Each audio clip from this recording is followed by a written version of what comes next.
Olá pessoal, sejam super bem-vindos a mais um vídeo do canal. Hoje a gente vai conversar sobre uma técnica super útil que pode ajudar vocês a contestarem, a questionarem os pensamentos distorcidos. Bom, quando a gente fala desses pensamentos distorcidos, muitas vezes a gente está falando do quê? De pensamentos automáticos. O que é isso? É um pensamento que eu não escolho ter, ele simplesmente pipoca na minha cabeça, ele pula lá na minha cabeça e aparece. E qual que é o problema dos nossos pensamentos distorcidos? Da mesma maneira que qualquer tipo de pensamento, o nosso pensamento, o que eu penso, o que eu interpreto em relação a uma situação, vai afetar a maneira com que eu me sinto e isso vai afetar a forma com que eu me comporto. Isso significa que o meu pensamento atrai as coisas? Não, não é porque eu penso que eu vou morrer que eu vou morrer, não é porque eu penso que eu vou casar com Brad Pitt que eu vou casar com ele, não. Meu pensamento não tem poder de nada, tá? O nosso pensamento não vai atrair nada. Mas se eu penso que eu sou uma pessoa incompetente, que eu sou uma pessoa inútil, que eu sou uma pessoa que não merece o amor das pessoas, vamos supor que eu tenho esse pensamento. Se eu penso que eu não sou merecedora do amor dos outros, isso vai me fazer me sentir como? Triste. E qual comportamento? Provavelmente eu não vou interagir, não vou me envolver em relacionamentos, porque afinal de contas eu não sinto que eu sou merecedora do amor das pessoas. Nesse sentido, o nosso pensamento afeta a minha atitude de não me relacionar ou algo nesse sentido. Só que, muitas vezes, esses nossos pensamentos, eles estão distorcidos. O que é isso? Eles não estão 100% realistas. E não é justo a gente sustentar ali ao longo da nossa vida, e normalmente a gente está falando de pensamentos que vêm, né, que no fundo tem crenças, que na TCC aqui a gente vai chamar de crenças, que duram aí anos da nossa vida. Então não é justo a gente manter um pensamento que não é verdadeiro.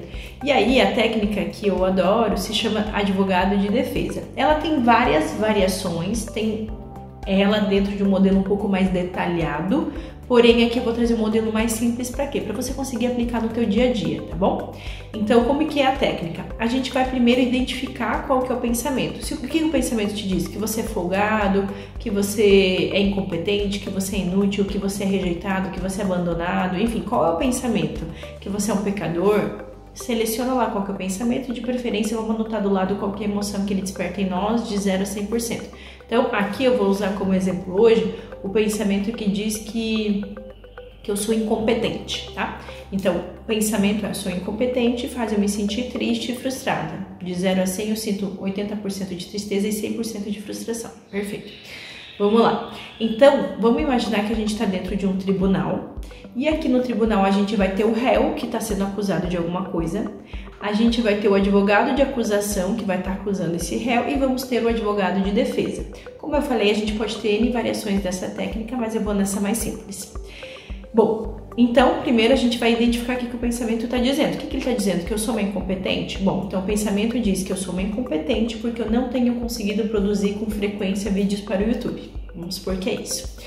Então, a acusação vai acusar o réu, que no caso aqui vamos supor que você e eu, vai estar dizendo: a Leila é uma incompetente porque ela não tem conseguido produzir vídeos para o YouTube.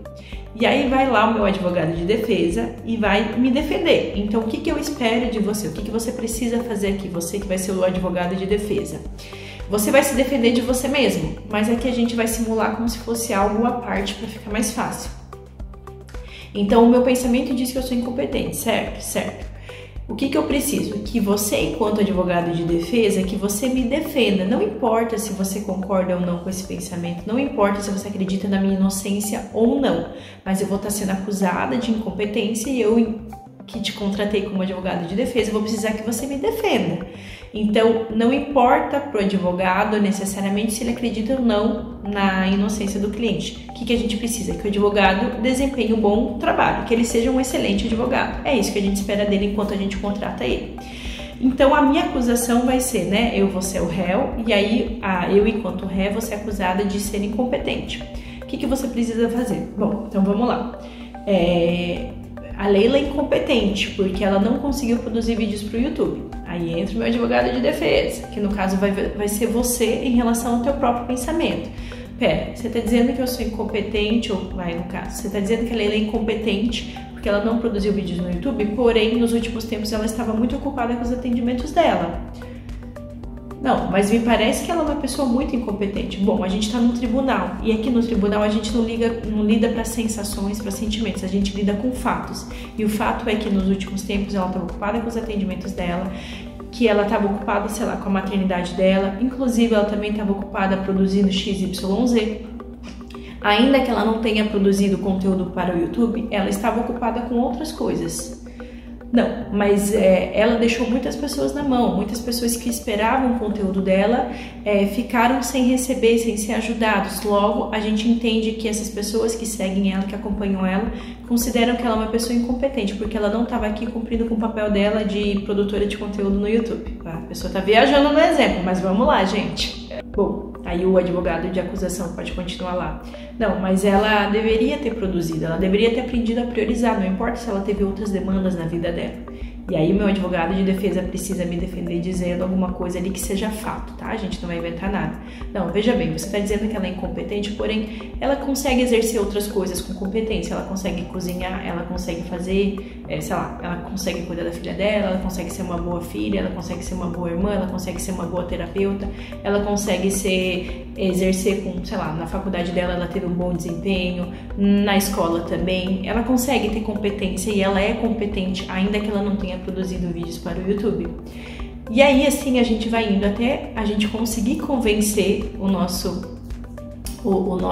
advogado ali de acusação e por consequência ali o juiz de que o nosso cliente ali, que o réu, ele é inocente. Então se o teu pensamento está te dizendo que você, sei lá, que você não é bom o suficiente, que você é inútil, que você é incompetente, de que você, enfim, qualquer crença que pode vir, a gente vai fazer esse papel de defender o nosso cliente, porém o cliente no caso vai ser nós mesmos. E aí diante dessas evidências, vamos supor ali que eu estou finalizando então meu argumento final arrebatador, que eu não posso simplesmente dizer, não é que meu cliente é inocente, não. Aí o advogado de defesa vai precisar sustentar, olha, eu entendo que você está dizendo que a Leila é incompetente porque ela não produziu vídeos no YouTube nos últimos tempos, nos últimos anos inclusive. Realmente ela deixou muitas pessoas na mão, embora essas pessoas não tinham contratado o serviço dela, então ela não deixou clientes na mão. Ela de fato deixou de suprir uma expectativa daqueles inscritos que estavam aqui presentes esperando o vídeo dela. No entanto, ela continuou produzindo conteúdo em outras plataformas, como por exemplo no Instagram, dentro do possível dela. Ela estava passando por situações desafiadoras que impossibilitaram ela de estar priorizando os vídeos aqui, porque afinal de contas ela tinha que priorizar os atendimentos dela e depois ela tinha que priorizar a maternidade dela. Ela, inclusive, estava sendo muito competente dentro do papel de XYZ, de papel de esposa, de mãe, de filha, de não sei o que. Enfim, apesar dela não ter produzido nos últimos anos, porém nos anos anteriores ela produziu bastante conteúdo. E aí a gente consegue perceber que em diferentes áreas da vida dela, ainda que ela tenha deixado a desejar nesses últimos anos no YouTube, ela consegue ser competente. Enfim, gente, eu dei um exemplo muito bobo para vocês verem que não importa qual é o pensamento e qual é a acusação que a gente vai ter ali, a gente precisa fazer esse papel de ser um excelente advogado, ainda que vocês nem sejam advogados, né? Porque eu não sou também, mas a gente não pode deixar aquele pensamento acusando você de algo que não é verdade. Então a gente precisa identificar o pensamento automático e permitir com que a gente haja como um advogado de defesa que vai defender o cliente. Lembra, não importa se você concorda com o pensamento, você precisa mostrar para você mesma por que ele está distorcido. Leila, se o pensamento não estiver distorcido, por exemplo, o pensamento diz que eu sou péssima em geografia. Bom, talvez eu seja péssima mesmo em geografia, talvez isso não seja distorcido. Agora, se ele diz que eu sou uma burra porque eu não sei geografia, aí tá distorcido. Porque uma coisa é eu não saber geografia, mas eu posso ser excelente em história, eu posso ser excelente em matemática, eu posso ser excelente em psicologia, ainda que eu não saiba geografia. Então, às vezes, uma parte vai estar correta mesmo, não vai estar distorcido, mas muitas vezes o nosso pensamento vai tirar uma conclusão e a conclusão está errada. Então, aí a gente vai ter que separar certinho o joio do trigo e colocar os pingos nos is. Bom, pessoal, para ajudar vocês, algumas perguntinhas que vai facilitar esse trabalho aí, para vocês exercerem esse papel aí de se tornarem um advogado de defesa de vocês. Primeiro, do que o réu está sendo acusado? Segundo, isso que ele está sendo acusado é um crime? Terceiro, o júri, né? O júri popular iria condená-lo se ele tivesse sido acusado disso? Quais foram as razões que levaram o réu a cometer isso? O réu fez isso de forma intencional, de forma maliciosa ou não? O réu agiu como uma pessoa razoável agiria? Teve mais alguém que é responsável nessa situação, além dele, alguém que compartilha essa culpa, essa responsabilidade com ele? Se de fato o advogado de acusação, conseguir alegar alguma coisa ali, isso torna realmente o nosso réu culpado? A gente aplicaria essa regra rígida e absoluta a todas as pessoas? Se não, aí a gente precisa começar a flexibilizar. Enfim, pessoal, essas são algumas perguntas que podem ajudar bastante. Se quiserem que eu fale mais sobre essa técnica, que eu explique mais simulando bonitinho algum pensamento específico, podem me pedir. E é isso, pessoal. Por gentileza, se inscrevam no meu canal. Agradeço muito a atenção de vocês e a gente se vê no nosso próximo vídeo. Um beijão e até lá!